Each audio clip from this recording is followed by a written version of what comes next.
Welcome back, everybody. Today, I'm going to teach you how to group by month in Salesforce reports. This is incredibly useful when you need to analyze your sales data, track trends over time, or create monthly performance summaries. Let's jump right in. First, head over to the app launcher, which is that 9-dot grid icon you'll find at the top of your Salesforce screen.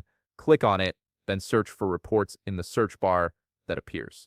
Once you see reports in the results, go ahead and click on it. This will take you to your reports homepage where you can view all your existing reports and create new ones. Now that you're in the reports section, look for the new report button and click it. This is where you'll start building your custom report from scratch. Salesforce will present you with a variety of report types to choose from, each designed to pull different kinds of data from your system. For this tutorial, select the Opportunities report type. You can also use any report type that contains date fields like close date, but Opportunities is a common choice for sales analysis.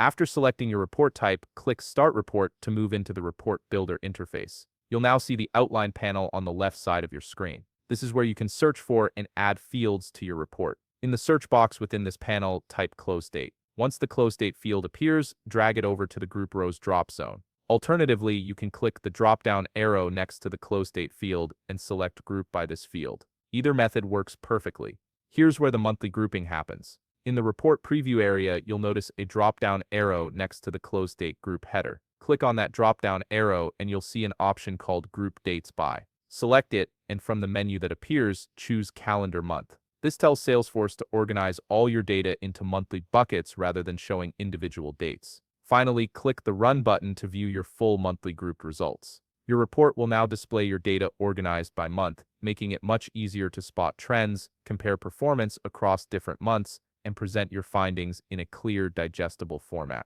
And that's it. You've successfully created a Salesforce report group by month. If you found this video helpful, please leave a like, subscribe, and see you in the next video.